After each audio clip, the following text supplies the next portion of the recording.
Hello नमस्कार दोस्तों, आपका स्वागत है रोशन क्लासेस में। आज मैं क्लास 9th का जो है कि मोशन चैप्टर लेके आया हूं, जो कि हम कहेंगे अध्याय 8 एनसीईआरटी के अध्याय 8 में अगर हम कहें कि जितने भी टॉपिक है सब क्लास हो चुका है और लेक्चर 10 तक पढ़ा चुके हैं। ठीक है, उसमें हम पूरा का पूरा फार्मूला आप लोग को बताएंगे कि फार्मूला कैसे और क्या क्या फार्मूला कहाँ कहाँ यूज होगा। ठीक है, तो हम बात करेंगे कि चाल बराबर, सभी लोग फार्मूला जानते होंगे कि चाल बराबर क्या होता है। चाल बराबर होता है दूरी बटे समय। ठीक है, चाल बराबर दूरी बटे समय। तो चाल को किससे डिनोट करते हैं? चाल को v से डिनोट करते हैं और दूरी को डिनोट करते हैं क्या?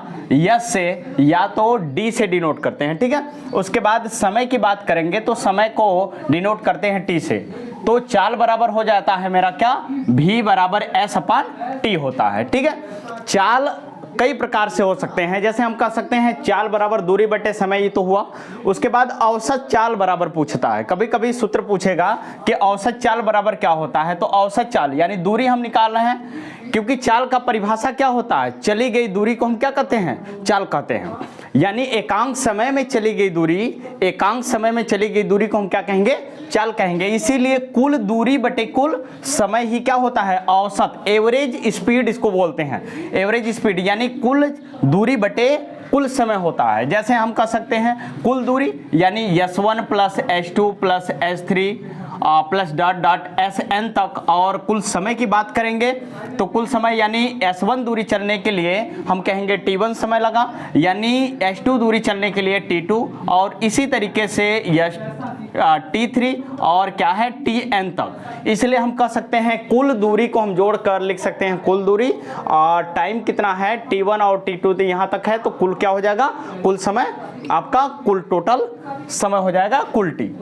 यानी अगर हम बात करेंगे वेलोसिटी यानी वेग बराबर क्या होता है? वेग का परिभाषा क्या होता है? तो वेग का परिभाषा हम कहेंगे विस्थापन की दर को क्या कहते हैं? विस्थापन की दर को हम वेग कहते हैं या वेलोसिटी कहते हैं। ठीक है, वेग क्या है मेरा? तो वेग को डिनोट करते हैं v से ही। जैसे यहाँ वेग चाल बराबर को भी हम डिनोट किए थे किससे?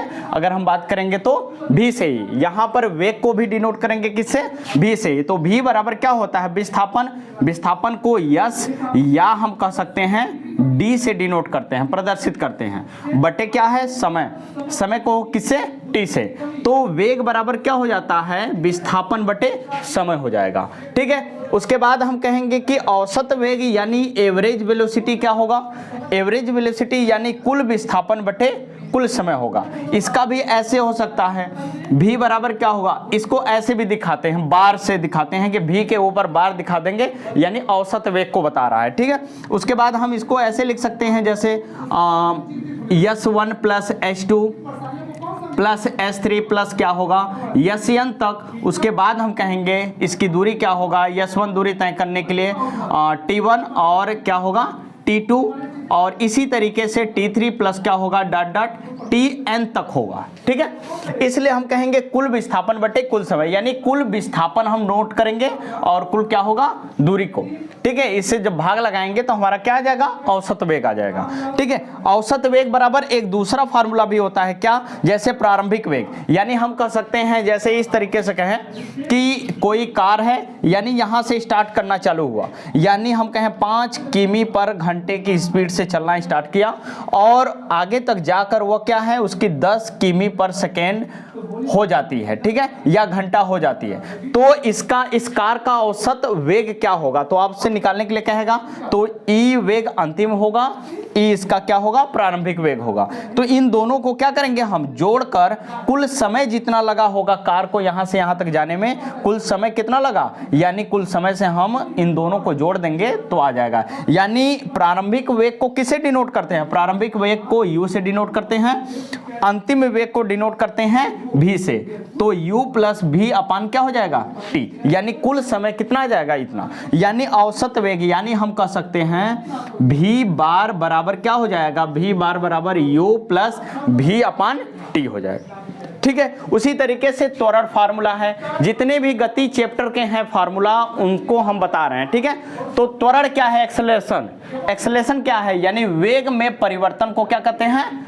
त्वरण कहते हैं। वेग में परिवर्तन की दर को त्वरण कहते हैं। तो वेग में परिवर्तन यानी हम कह सकते हैं v माइनस यू अपान क्या होगा t, यानी वेग में परिवर्तन को क्या कहेंगे हम, त्वरण कहते हैं। तो आप लिख सकते हैं a बराबर क्या होता है, v minus you upon T होता है। ठीक है, तो a बराबर होगा v minus you upon T हो जाएगा। ठीक, आगे हम कहेंगे त्वरण हुआ और गति के समीकरण, आप इसी गति पढ़ रहे हैं तो इसके समीकरण जानेंगे।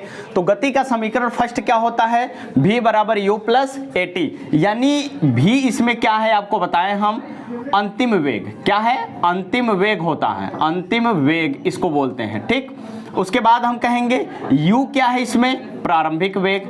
ठीक है, प्रारंभिक वेग बोलेंगे। उसके बाद हम कहें a क्या है, इसमें त्वरण होता है। ठीक है, अब यहां पर t क्या है, समय होगा। ठीक है, तो पहला समीकरण क्या होता है, v बराबर u प्लस ए टी। जब हम कहते हैं कि मान लीजिए कि कभी वस्तु प्रारंभिक, सवाल कैसे आएगा कि कोई वस्तु विराम अवस्था में है। जब कभी भी वस्तु की बात करेगा कि वस्तु विराम में है, वस्तु विराम अवस्था में है, विराम अवस्था में है, तब u का मान क्या होगा, 0 होगा। जब 0 होगा तो यहां पर आप क्या है, 0 रख कर लगा सकते हैं।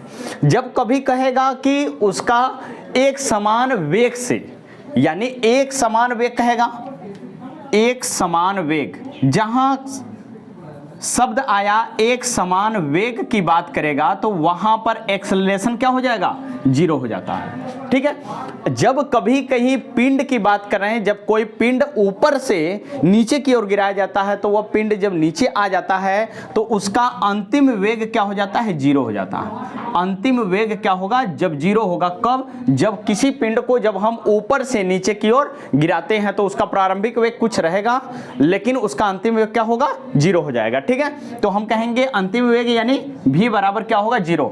u बराबर कब 0 होगा, u बराबर 0 कब होगा, जब हम कहेंगे जब वस्तु कोई विराम में है, जैसे रुकी है तब चल रही है, तब हम कहेंगे वस्तु का प्रारंभिक वेग क्या होगा, 0 होगा। त्वरण 0 कब होगा, जब कहेगा कि एक समान त्वरण। ठीक है, एक समान त्वरण की बात करेगा, जैसे एक समान वेग की। जब एक समान वेग कहेगा, एक समान वेग से कार चल रही है, एक समान वेग से बस चल रही है, ट्रेन चल रही है, कुछ भी एक समान बोलेगा, तब वहां पर ए का मान क्या हो जाएगा, 0 हो जाएगा। ठीक है, अंतिम वेग कब 0 होगा, जब हम कहेंगे किसी पिंड को या किसी ऑब्जेक्ट को जब ऊपर से हम गिराएंगे तो उसका उस समय इनर्शियल वेलोसिटी क्या होगी, कुछ होगी, मान होगा, लेकिन अंतिम फाइनल वेलोसिटी यानी अंतिम वेग उसका क्या होगा, 0 हो जाएगा। ठीक है, तो बात समझ में आ गया होगा, यानी पहला समीकरण ये है। ठीक है, दूसरा समीकरण क्या है, यस बराबर U T plus half A T का स्क्वायर। हाफ ए टी का स्क्वायर है, इसका हम निकालने का निगमन बता चुके हैं। निगमन आपको बताया है लेक्चर में, जो कि आप इस वीडियो को नहीं देखे होंगे पहले का वीडियो, या आप जानना चाहते हैं कैसे प्रूफ हुआ है तो आप इस चैनल का क्या है आगे वीडियो खोलकर देख सकते हैं। ठीक है, तो अब उसमें प्रूफ कराए हैं, ग्राफ विधि और दोनों सिंपल विधि, दोनों विधि द्वारा बताया है। ठीक है, तीसरा समीकरण क्या है, v स्क्वायर बराबर यू स्क्वायर प्लस 2as। ठीक है, इसमें यस क्या है, यस वस्तु की दूरी। क्या है, वस्तु की दूरी, वस्तु की दूरी है। ठीक है, वस्तु की दूरी। अब उसके बाद हम कहें नोट की बात करेंगे, जैसे विशेष समय के लिए कोई आ जाए, जैसे कहे कि कार 5वें सेकेंड में कहां तक कितनी दूरी तय करेगा, चौथे या 10वें, कोई विशेष टाइम के लिए कहेगा, तब के लिए समय निकालने के लिए, दूरी निकालने के लिए हम कहें फार्मूला, तो एस टी बराबर क्या होगा, u प्लस, देखिए यहां पर s बराबर यू टी था, यहां पर एस टी जब हम निकालेंगे किसी विशेष समय के लिए तो u प्लस हाफ ए 2t माइनस 1 होगा। ठीक है, यहां पर u plus half a 2t minus 1, कभी किसी बुक में और मिल सकता है, जैसे एन बराबर u प्लस हाफ, यहां a तो रहेगा, यहां पर 2n माइनस 1 हो जाएगा। ठीक है, बात करेंगे जैसे यहाँ n लिखेगा तो यहाँ 2n लिखेगा, जब यहाँ t लिखेगा तो यहाँ 2t माइनस 1 लिखेगा, सूत्र एक ही है। ठीक है, तो हम बात करेंगे कि जितने भी समीकरण या हम कहेंगे जितने फार्मूला गति चैप्टर से थे, या आपका फार्मूला कंप्लीट हुआ है, यानी इसमें कोई भी चीजें जो है कि कठिन नहीं है, जो आप एक दो बार प्रैक्टिस कर लेंगे तो आपको खुद याद हो जाएगा। ठीक है, तो हम कहेंगे इस वीडियो में जितने भी चीजें हैं बताई गई हैं उनके यूनिट्स भी आते हैं, मात्रक भी पूछते हैं। ठीक है, जैसे मात्रक पूछते हैं तो हम कहेंगे कि इन सबों का मात्रक क्या होगा। जैसे हम कह सकते हैं यहाँ पर वेग, या अंतिम वेग हो चाहे प्रारंभिक वेग हो, इनका मात्रक क्या होगा, मीटर पर सेकेंड होता है। ठीक है, उसके बाद हम कहेंगे त्वरण का मात्रक मीटर पर सेकेंड स्क्वायर होता है। ठीक, उसके बाद समय का सेकेंड होता है। ठीक, इस तरीके से मात्रक होंगे, यानी विराम ये तो ही है। इसके बाद दूरी है, यानी इसका मात्रक क्या होगा, मीटर में होगा।